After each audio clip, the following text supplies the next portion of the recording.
ශාසනය අනතුරේ ජාති අනතුරේ කියලා දැන් හෙට අනිද්දා වෙනකොට කට්ටියක් එනවා මේ ආණ්ඩුව මට්ටු කරන්න.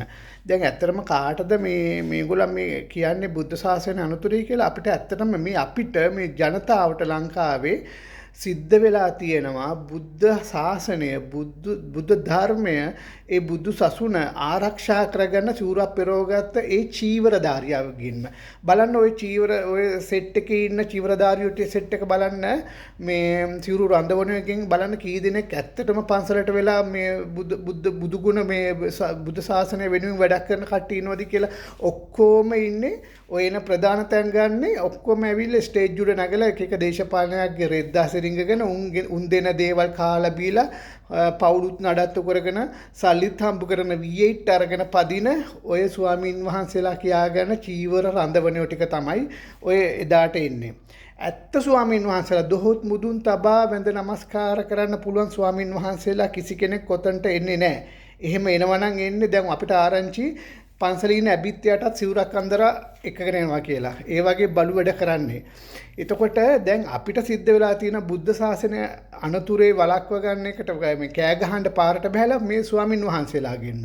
මොකද ඔය එන ස්වාමින් වහන්සේලා කියන කියා ගන්නා කට්ටිය හැම දේශපාලකයාගේ හිටපු දේශපාලකයන්ගේ මේ දැන්ට ඉන්න දේශපාලකයන්ගේ රෙද්දා සිරිංගගෙන උන් දෙන දෙයක් කාලා උන් කරන කට්ටා සූප්පු කරගෙන පන්සලට වෙලා සැප ජීවිත ගත කරන අය. දැන් මොකද මේ අයට මේ සැප ජීවිත නැහැ. එක්කෙනෙක් ඉන්නවා අර දම්බරා මිල කියලා ලිට්‍රෝ සමාගමෙන් කාලයක් පඩි ගත්ත සල්ලි ගත්ත කෙනෙක්. ඔය වගේ සෑහෙන සෙට් එකක් වෙන සමහර පන්සල් වල ඉන්නවා ගෑනු තියාගෙන ඉන්න ළමයිනුත් ඉන්න හාමුදුරුවෝ ඉන්නවා.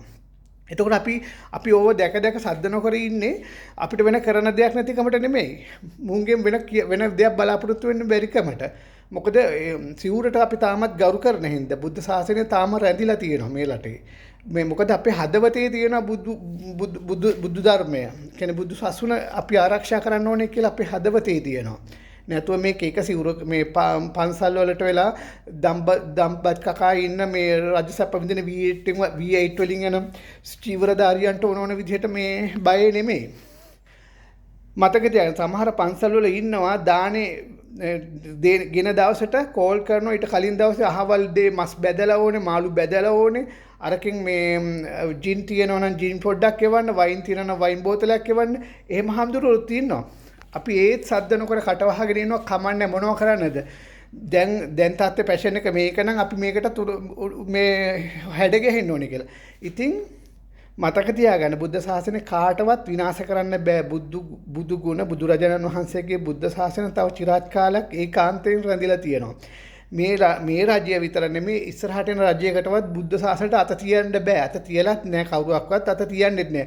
මේ ඔය ඉන්නේ චීවර රඳවන ටික ඉන්නේ මිනිස්සු කුලප්පු කරලා මේ රට තවත් අගාධයකට තවත් විනාශයකට අඩිතාලම සකසන මතකන එකපාරක් මුස්ලිම් සිංහල මිනිස්සු කොටවලා ඔය චීවරධාරියෝ ටිකම තමයි කරේ. රටේ වෙන ඝාතනයක් සිද්ධ කරා. දැන් ඉන්නේ ඊළඟ ඝාතනයට සැලසුම් කරන්න තමයි ඔය එන්නේ. ඔය එන සෙට් එකේ හැමෝම බලන්න කොහේ හරි ගෑණි තියන් ඉන්නේ. හැම තැනම ගෑනු ඉන්න ඔය පන්සල වල ගොඩක් හාමුදුරුවරුන්ට. කොටිම කියනවා මගේ ගමේ පන්සලෙත් මම දන්නවා මගේම නෑදෑ කෙනා අක්කා කෙනෙක්ව තියාගෙන ඉන්නේ ලොකු හාමුදුරුවෝ. ඉතින් අපි ඔය සද්දන කර ඉන්නේ ගිහිලා ලෝකෙට කියන්නේ නැත්te කරන්න දෙයක් නැති ගමට. අපිට වෙන කාටද අපි කියන්නේ? ඒකට සිවුරු රඳවනයන්ට තමයි මොන හරි පොඩි දෙයක් වචනයක් මිස් වුනහම එන්න රෙද්ද උස්සගෙන චීවරය උස්සගෙන කරේ එන්නේ. අනේ මේ කරුණා කරලා ඔයාලා මහාන වෙන්න ඔක්කොටම කලින් මහාන වෙන්න බැරි නම් මිනිසුන්ට ධර්ම දේශනාව කරලා ලස්සනට මිනිස්සෙගේ ජීවිතය සකස් කරන්න උදව් කරන්න බැරි නම් සිවුර ගලවලා තියලා නවල කරලා ඔයාලා යන්න දිහාවක ඔයාලගේ සපවත් ජීවිතය ගත කරන්න. කොහොමත් ඔයාලා යන්නේ නැහැ. මොකද ඔය සිවුර ඇතුලේ ඉන්නකන් තමයි ඔයගොල්ලන්ට සැප ජීවිත හම්බෙන්නේ. සිවුරෙන් ගැලවුවට පස්සේ ඔයගොල්ලන්ගේ සතපහට කිසි කෙනෙක් ගණන් ගන්නෙත් නැහැ.